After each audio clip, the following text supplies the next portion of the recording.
A UK-wide 10 p.m. curfew could be with us soon, along with mandatory giving of your personal details at pubs and restaurants already in place. A Northamptonshire Police Constable's misconduct hearing for domestic violence. A 13-year-old autistic boy in hospital after Salt Lake City police shoot him. And auditing Britain. AB is in the Reddit rag over his stop and search. This and more coming up. Don't forget, these reports are daily, Monday to Friday. Please remember to subscribe and hit that bell so you don't miss any future uploads. And if you appreciate the work I do, please consider joining the channel Patreon for as little as just £3 a month to help me continue providing this content. Hello, ladies, gentlemen, boys, girls, innies, outies, and you in-betweeners. My name's Dan and welcome back to another PAP Reports. It's Thursday, the 10th of September, 2020. The entire UK could be hit by a 10 p.m. curfew if the government and police are allowed to continue this repressive regime, said to be in response to the recent surge in COVID cases, which has been said to have been attributed to younger people socialising. A senior government source told the Daily Telegraph that ministers are thinking of extending the curfew, which is currently in consideration for Bolton and Bradford, nationwide, in a bid to keep infections under control following the apparent success of similar measures in Belgium. Jeremy Hunt, chair of the Commons Health and Social Care Select Committee, asked Health Secretary Matt Hancock if ministers will look to South Korea and Hong Kong as examples of good practice for stemming an increase in cases and avoiding a second lockdown. I wonder just how long it will be before ministers are being asked to look at China and North Korea for their next actions against the people. Hancock replied, in some countries, not only in the Far East but also closer to home, they have seen a rise in cases, especially among younger people, taken action, and that has turned the curve. That's particularly true, for instance, in Belgium, which we were very worried about a month ago, but the case rate has come right down when they put the curfew in place. Which is pretty amazing when you consider that COVID virus wanted nothing to do with kids originally. Until, of course, people started to be less afraid of its supposed danger. Then what better way to instill more fear?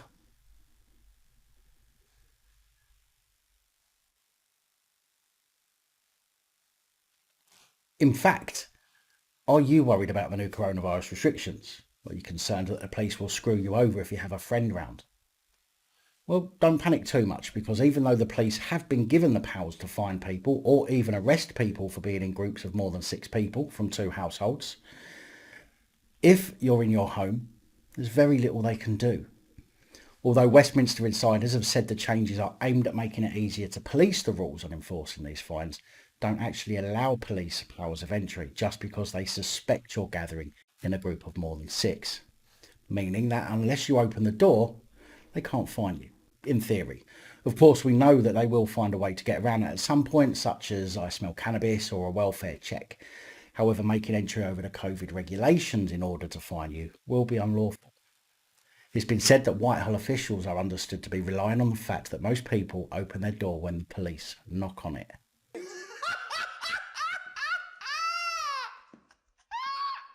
So, as always, if the police turn up at your door and they're uninvited, don't open it.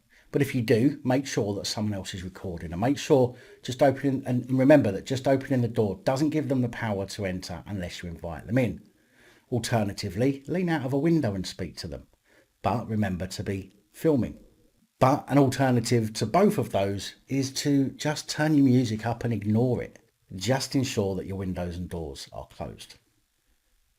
However, if you decide to go out and enjoy yourself, it might be good to note that whereas previously giving your details for test and trace at restaurants or pubs was not mandatory, if they now allow you in without giving your personal information, they will be breaking the law. Boris has said that I also want to see, and public want to see, stronger enforcement of the rules already in place. In future premises and venues where people meet socially, will be legally required to request the contact details of every party. Record and retain these details for 21 days and provide them to NHS test and trace when required. We will support local authorities to make further and faster use of their power. Fines will be levied against hospitality venues that fail to ensure their premises remain COVID secure. Now, as much as I believe in supporting local business, I think now is the time to really start supporting your local off-licence and takeaways. Drinking at home and having takeaways rather than going out for meals and drinks. As hard as that will be for some people. Interestingly, Bojo has discussed a border crackdown with new forms to fill out and extra checks on people who should be quarantining after return from countries not in the travel corridor. New forms, eh? Wow. Well, that's really going to stop people coming into the country who might be potentially infected, isn't it? You need to remember, Bojo, the worst offenders are coming in through the back door that you and Pretty Dumb Patel have left ajar while you're concentrating on the front door. New forms, my goodness. Northamptonshire Police Constable PC Martin Reddy is facing a gross misconduct next week at the force's headquarters after accusations of violent behaviour against a woman. Due to the fact that a domestic violence protection order was issued in 2019 against Reddy, it's reasonable to assume that this is behaviour towards his partner. Domestic violence protection orders are used by police and magistrates' courts to protect the victims of domestic violence in the immediate aftermath of an incident. They can be used to prevent an alleged perpetrator from returning to a residence or having contact with a victim for up to 28 days. In a statement, Northamptonshire Police said the officer is alleged to have breached the standards of professional behaviour in respect of his conduct towards a female who was, on various dates, subjected to threatening, aggressive and violent behaviour without justification of lawful authority, and in respect of a domestic violence protection order made in 2019 with reference to the same individual. The hearing chairperson has decided that members of the public will not be allowed to attend the hearing, meaning that it's yet another misconduct hearing held in secret, even though the Home Office ruled that misconduct hearings should be held in public. We spoke on the 2nd of September about Katrina Muckanova, a 17-year-old girl who was stabbed by a knife that she herself had taken to a meeting with her violent boyfriend Olawasi Dada after their 2-year relationship had come to an end in 2018. Katrina was knocked to the ground by Olawasi and the knife in her bag pierced through the bag and stabbed her, an injury which she later died from. Two Metropolitan Police Constables, PC Kerry Lynham and PC Sophie Dennis, were to face a disciplinary hearing over allegations that they failed to respond adequately to a complaint on June 23, 2018.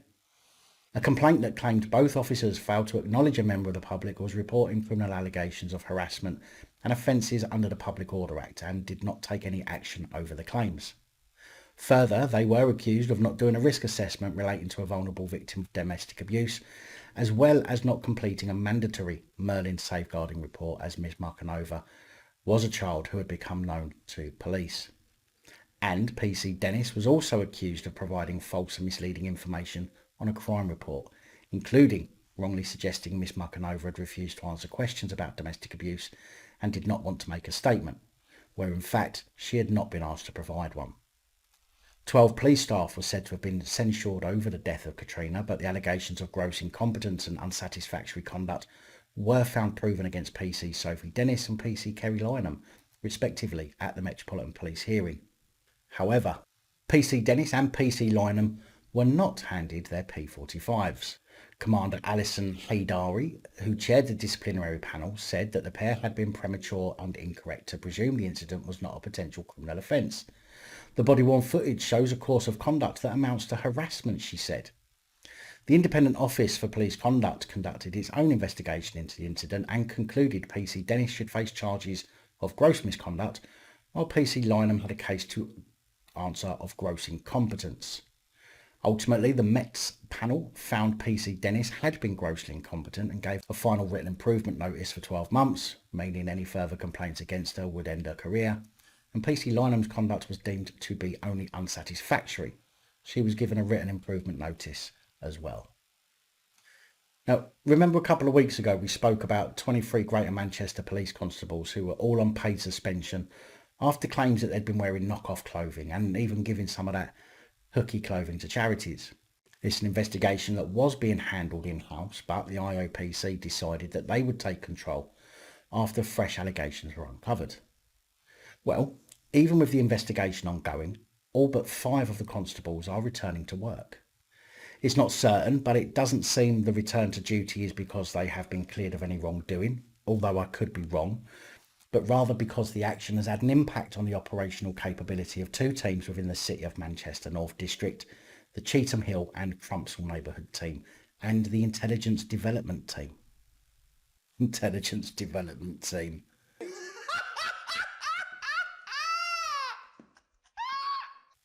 It's been said that the force has had to draft in police from outside the force area to replace the suspended 23 as a gun war was raging in the Cheetham Hill area between two rival gangs.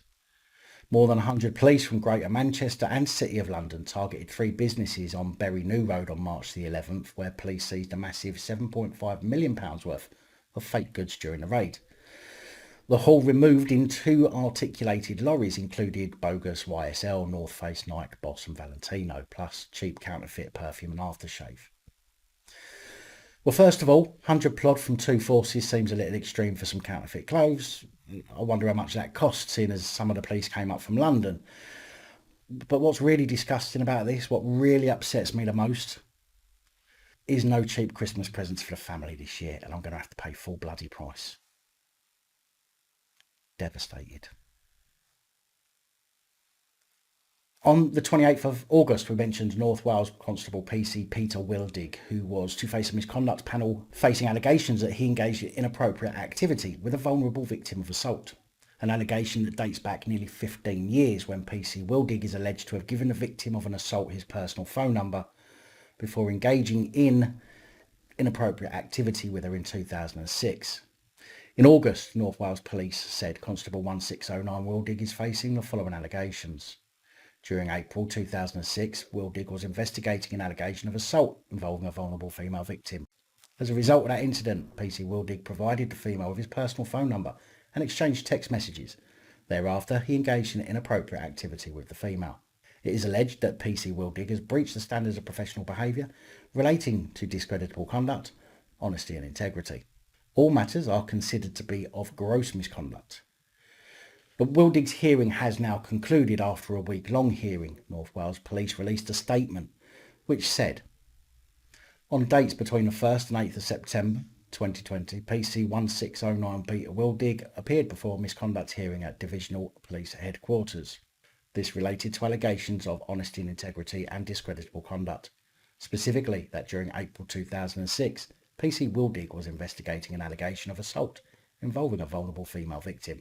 As a result of that incident, PC Wildig provided the female with his personal phone number and exchanged text messages thereafter.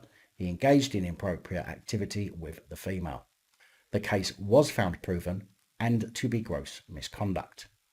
PC Wildig was dismissed without notice. However, there is no mention on whether he is being placed on the police barred list, but ex-PC Wildig, ta-ta for now. Heading across the pond now as we scoot on over to Salt Lake City in Utah, United States of America, after Salt Lake City police shoot a 13-year-old autistic boy, Lyndon Cameron, who was having a breakdown over his mum going back to work. Golda Barton said that her son, Lyndon Cameron, was having trouble coping with the fact that she was returning to work for the first time in nearly a year and experienced a mental breakdown. So she called the police and requested a crisis intervention team to help her manage her son and get him some treatment. However, when the police arrived, Lyndon ran away with police in pursuit. She said she then heard someone yell, "Get on the ground," 3 times before several gunshots rang out.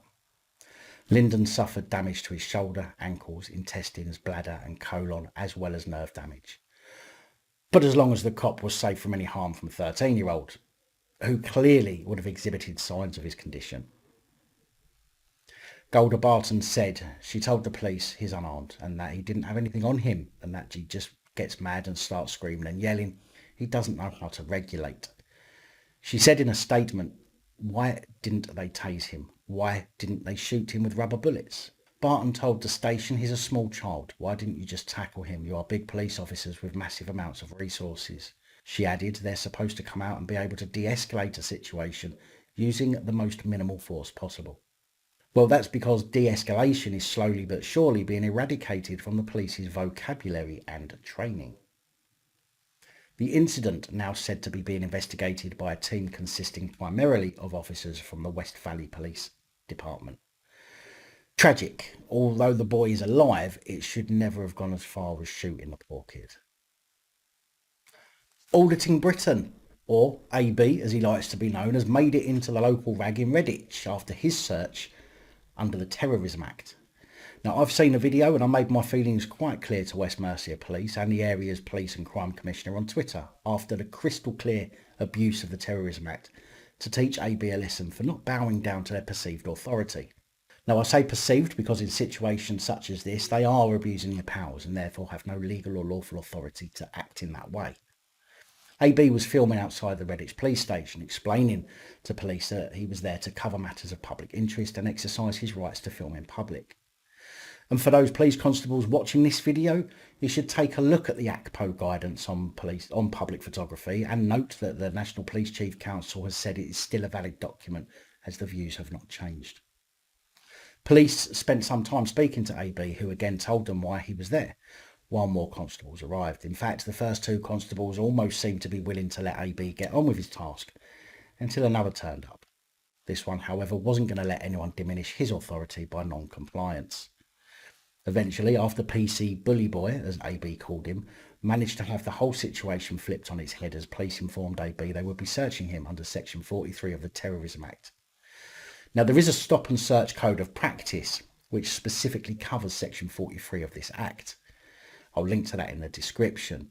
In it, it says that terrorism is defined by Section 1 of the Terrorism Act 2000. In summary, the term terrorism in the 2000 Act means the use or threat of action where the action used or threatened involves serious violence against a person or serious damage to a property, endangers a person's life other than that of the person committing the action, creates a serious risk to the health and safety of the public or a section of the public, is designed seriously to interfere with or seriously to disrupt an electronic system. The use or threat of is designed to influence the government or an international government organisation or intimidate the public or a section of the public, and that the use or threat is made of a purpose of advancing a political, religious, radical or ideological cause. Clearly, there was no indication of any of that could refer to AB, unless of course they were being racist because of his accent. The document also goes on to say that reasonable grounds for suspicion. There must be an objective basis for the suspicion that the person is a terrorist or that the vehicle is being used for the purposes of terrorism based on relevant facts, information and/or intelligence. Reasonable suspicion must rely on intelligence or information about or behaviour by the person or vehicle concerned.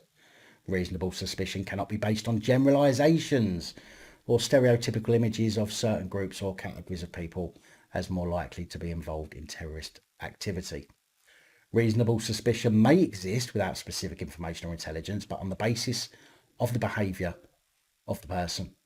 For example, reasonable suspicion that a person is a terrorist may arise from the person's behaviour at or near a location which has been identified as a potential target for terrorists. Police stations are not one of those locations, no matter how much they wish they were that important. However, reasonable suspicion should normally be linked to credible and current intelligence or information, such as information describing an article being carried, a suspected terrorist, or intelligence about a particular or general threat, insofar as it relates to a specific target or type of potential target. There is no power to stop or detain a person in order to find grounds for a search, which is what happened. Therefore, seeing as the initial police constables were clearly not under any reasonable suspicion that AB was a terrorist, and that nothing he said would have given the idea that he was, there was no grounds for the search under the Terrorism Act. Responding to the incident, Chief Inspector Edward Hancox said, "We are aware of a video circulating on social media filmed at Redditch Police Station. Whilst you can legally film in a public place, there are security and safety considerations around filming police buildings. As such, officers rightly spoke to the man filming and conducting a legal search." Well, I'd like to know what these security concerns are, because if you were that concerned, you'd build a fucking wall. We have reviewed the footage and there are certainly some things that we would expect to have been done better. Our officers should make their collar numbers visible and they should give their collar number on request. We are disappointed this didn't happen on this occasion and the officer concerned has been spoken to. Whilst no formal action is being taken, typical, following review by our professional standards department, advice on handling similar situations in the future has been passed on to all officers involved. Our officers will continue to be proactive in addressing safety concerns and in and around police premises, which is as much about protecting the public as it is our own workforce. So you see how the police put themselves on some kind of pedestal, imagining that terrorists are interested in them, when terrorists are set to make the biggest impact possible. And that is certainly not by targeting the police. This whole safety issue they go on about is simply illusions of grandeur. If the police were really that afraid of terrorists targeting a police station, they would build a wall around it. They would issue staff with number plates that cannot be traced to their home, and they could take many other measures. But they don't, because they know that they're not that important for terrorists to bother with. But they want the public to think that they are. On the 20th of August, I spoke about Hassan Ahmed, a 27-year-old resident of Halifax who was tackled to the ground, held around the neck by one of the police constables and told to chill out or he'll be choked out. At the time, West Yorkshire Police said that after it had been made aware of the video that was circulating, the officer involved was suspended pending an investigation. They said, "We immediately reviewed the footage and looked into it as a matter of urgency to establish the full circumstances. We have reviewed the actions of the officers involved and a referral has been made to the Force's Professional Standards Directorate. Our investigation remains ongoing and we have made a voluntary referral to the Independent Office of Police Conduct. The officer involved has been removed from frontline operational duties." Well, now we have an update, as it's been revealed that the constable involved has been informed he is now the subject of a criminal and gross misconduct investigation by the IOPC. IOPC Regional Director Miranda Biddle said, "Having examined a range of evidence, including body-worn video and initial accounts from the officers involved in the restraint, we have taken the decision that this is now a criminal investigation." Well, isn't it just a shame that PC 3139 William Sampson of South Yorkshire Police hasn't been dealt with as swiftly for cracking a 16-year-old's head with his baton? I told you, Sampson, I won't forget about you, pal. And I'll make sure no one else does either. Kent Police released a statement yesterday on their Facebook page regarding a police employee. I'm not sure what his role was at this time, but he was employed by the police, who posed as a teenage girl online in order to convince boys to send him indecent images. Mandeep Rai used multiple social media platforms to instigate online chats with young boys before exchanging sexually explicit videos and images. He was first arrested in April 2018 before being arrested twice more over the following 2 years in relation to child indecency offences. He was suspended from his role within the police but was not officially dismissed until August 24th, following the conclusion of a misconduct hearing. DC Graham Oliver said he deliberately set out to trick boys into thinking they were engaging with a girl online for his own indecent pleasures. Police found an account on his phone that he used to contact a 14-year-old boy after searching his home in April 2018. While pretending to be a teenage girl, he made his victim believe that they were in a relationship and asked him to send inappropriate images and footage. The sicko also encouraged the boys onto video calls, during which he did not appear himself on camera, but asked them to carry out indecent acts. He was released on bail while police continued to investigate, but he was arrested once more in September 2019 after disturbing images of children were found on his phone, seized during his original arrest.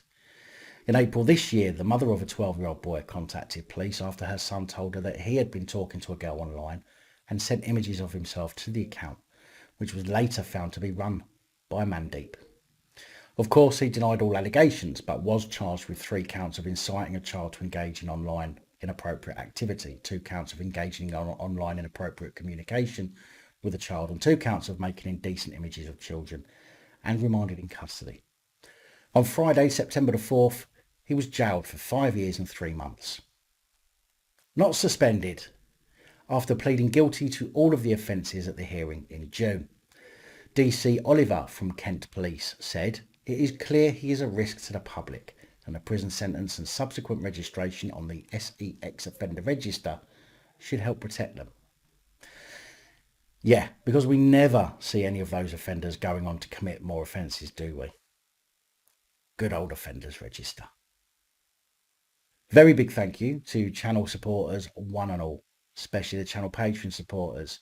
Could not tell you how much your support is truly, truly appreciated. And that is all I have for you today. Please like, please share, please comment, and please subscribe and let me know your thoughts, as I know many of you will. And until next time, stay safe, look after each other, film the police, and of course other officials. Good night, all. Thank you for taking the time to watch this video. If you like the content and you'd like to help support the channel, you can do so. In the description of every video there are some links to ways that you're able to help support the channel so I can continue putting out content. If you're unable to help us in that way, hit that subscribe button up the top there. If you haven't already, become a subscriber. That is support enough. Share the videos, comment, like, it all helps. If you're looking for something else to watch, up top there is my latest video. Down the bottom there is a video that YouTube recommends for you.